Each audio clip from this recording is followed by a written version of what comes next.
Russia সিরিয়ায় পরাজিত হয়নি, তবে প্রধান সুবিধাভোগী ইসরায়েল। পুতিন। রাশিয়ার প্রেসিডেন্ট ভ্লাদিমির পুতিন বলেছেন, সিরিয়ায় ৯ বছর ধরে চলমান রাশিয়ার সামরিক হস্তক্ষেপ ব্যর্থ হয়নি, তবে বর্তমান পরিস্থিতিতে ইসরায়েলই সবচেয়ে বেশি সুবিধা পেয়েছে। সিরিয়ায় ইসরায়েলের সামরিক অভিযানের বিষয়ে উদ্বেগ প্রকাশ করে এই মন্তব্য করেন তিনি। বৃহস্পতিবার বার্ষিক সংবাদ সম্মেলনে সিরিয়া ইস্যুতে একাধিক প্রশ্নের জবাব দেন পুতিন। রয়টার্সের খবরে বলা হয়েছে, তিনি জানান, সিরিয়ায় রাশিয়ার বিমান ও নৌ ঘাঁটি ধরে রাখার প্রস্তাব নতুন সিরিয়ান শাসকদের কাছে দিয়েছে মস্কো। সাবেক প্রেসিডেন্ট বাশার আল আসাদের পতনের পর এই প্রথমবারের মতো প্রকাশ্যে মন্তব্য করেছেন পুতিন। তিনি জানান, আসাদ মস্কোতে আশ্রয় নিলেও তার সঙ্গে এখনও দেখা হয়নি, তবে শিগগিরই সাক্ষাৎ করার পরিকল্পনা রয়েছে। পুতিন বলেন, ২০১৫ সাল থেকে রাশিয়ার সামরিক হস্তক্ষেপ সিরিয়াকে সন্ত্রাসীদের ঘাঁটিতে পরিণত হওয়া থেকে রক্ষা করেছে, তবে আসাদ সরকারের পতনের পর ইসরায়েলি সিরিয়ায় প্রধান সুবিধাভোগী।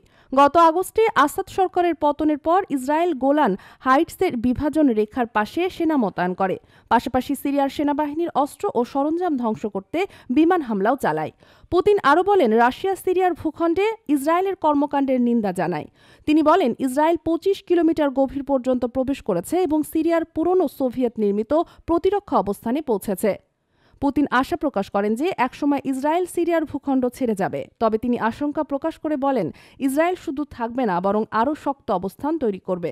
এছাড়া তিনি উল্লেখ করেন, তুরস্কও তাদের নিরাপত্তার স্বার্থে সিরিয়ার হস্তক্ষেপ করছে।